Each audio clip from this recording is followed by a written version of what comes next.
तर या ठिकाणी केंद्रीय मंत्री रक्षा खडसे यांच्या मुलीसह अन्य मुलींची काही छळ करण्याचा प्रकार जो आहे तो समोर आलेला आहे. काय नेमकी घटना आहे? घडलेला प्रकार हा अत्यंत दुर्दैवी आहे. या ठिकाणी ज्यांनी छेडखानी केली आहे ते निव्वळ टवाळखोर नाही तर ते गुंड आहेत. त्यांच्या विरुद्ध आधीसुद्धा काही गुन्हे दाखल आहे. ह्या मुली ज्यावेळेस यात्रेमध्ये होत्या त्यावेळेस एक पोलीस तिथे हजर होता. त्या पोलिसांनी त्या गुंडांना अडवण्याचा प्रयत्न केला, परंतु या गुंडांनी पोलिसांनाच मारहाण केली, त्याला शिवीगाळ केली. त्या पोलिसांनी 353 त्यांच्यावर दाखलही केलेला आहे. पण हा एक प्रश्न निव्वळ माझ्या घरामध्ये घडला असा नाही आहे. हा एक सामाजिक प्रश्न आहे आणि महाराष्ट्रामध्ये अशा स्वरूपाच्या अनेक घटना घडत आहेत.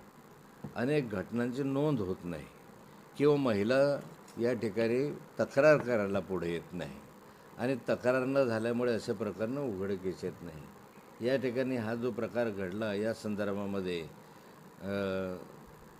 रक्षाताईंची मुलगी ही स्वतः तक्रार करायला पुढे आली हे फार मोठं आहे. नाहीतर मुली सहसा तक्रार करायला पुढे येत नाही. मग या विषयाच्या संदर्भामध्ये मुक्ताईनगर परिसरामध्ये जे गुंडगर्दी वाढलेली आहे किंवा या मतदारसंघात वाढलेली आहे, हे अलीकडे या 3-4 वर्षामध्येच वाढलेली गुंडागर्दी आहे. यामध्ये महाराष्ट्राच्या विधान परिषदेमध्ये स्वतः खूप वेळा बोललेलो आहे, आक्रमकपणे मांडलेलं आहे. सरकारला मी म्हटलं की तुम्ही काय बांगड्या घातल्यात काय थांबवायला, इथपर्यंत मी बोललेलो आहे. परंतु त्याचा फारसा परिणाम याच्यावर होत नाही, कारण ह्या सर्व गुंडांना या ठिकाणी स्थानिक लोकप्रतिनिधी आणि राजकारण्यांचं संरक्षण मिळत आहे. ह्या ठिकाणी मागच्याही कालखंडामध्ये 2-3 वर्षापासून मी पाहतो आहे, अलीकडचा विषय जरी सोडला तरी माननीय मुख्यमंत्री कार्यालयामधनं पोलिसांना फोन यायचे की या संदर्भामध्ये या गुंडांना संरक्षण देण्याच्या संदर्भामध्ये, असं मला स्वतः पोलीस सांगायचे. असं असेल तर ते दुर्दैवी आहे.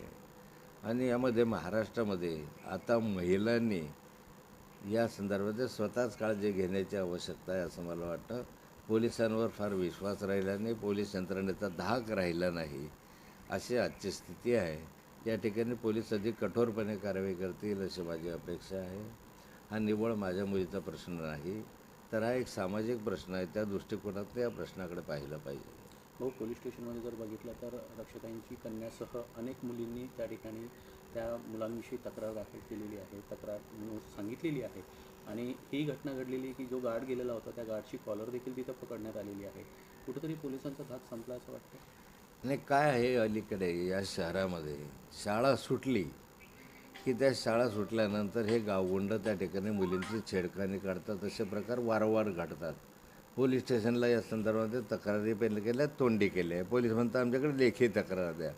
आता शाळेमधल्या मुली लेखी तक्रार द्यायला घाबरतात, पण पोलीस बऱ्याचदा येतातही. पण जो पोलीस यंत्रणेचा धाक राहिला नाही आणि अवैध धंद्यांमध्येही बरेचसे पोलीस अडकलेले आहे.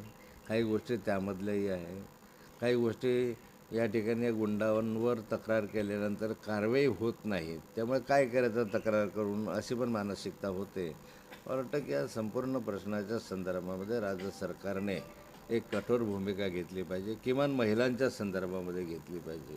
आज महिलांच्या संदर्भामध्ये ज्या वारंवार घटना घडत आहे महाराष्ट्रामध्ये, महाराष्ट्र बदनाम होतो आहे या संदर्भामध्ये, तर सरकार जागरूकतेने काम करेल असं वाटतं. माननीय मुख्यमंत्र्यांशी मी या संदर्भातली चर्चा करणार आहे.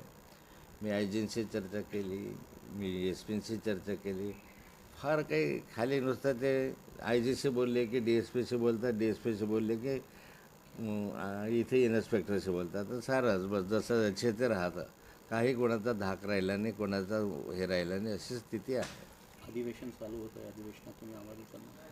नाही, निश्चित योग्य वेळी मी अधिवेशनामध्ये या विषय मांडण्याचा प्रयत्न करेन. बहुत 2 दिवसाआधी एक गुन्हे दाखल करण्यात आले होते, परंतु आज परत पोलीस स्टेशनमध्ये जाऊन ताईंनी गुन्हा दाखल करण्याची अट हे केली. याचं कारण काय आहे का? 2 दिवसापूर्वी हा गुन्हा दाखल झालाच नाही, आज गुन्हा दाखल झाला.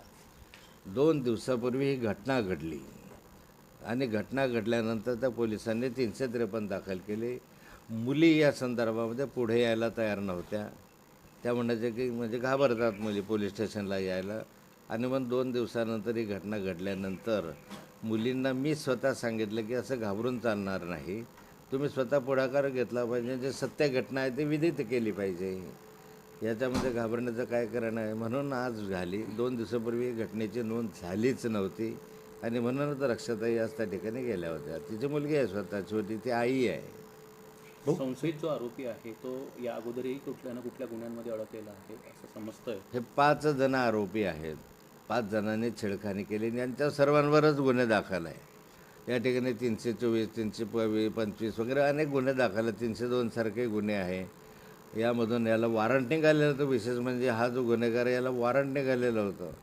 वॉरंट निघून फरार आरोपी होता, तरी तो त्या ठिकाणी कसा दिसला, हाही एक प्रश्न निर्माण होतो या ठिकाणी. म्हणजे एकंदरीत जर चित्र पाहिलं तर पोलिसांचीही या संदर्भामध्ये एक ज्याला आम्ही म्हणतो दुर्लक्ष करण्याची भूमिका दिसते आहे.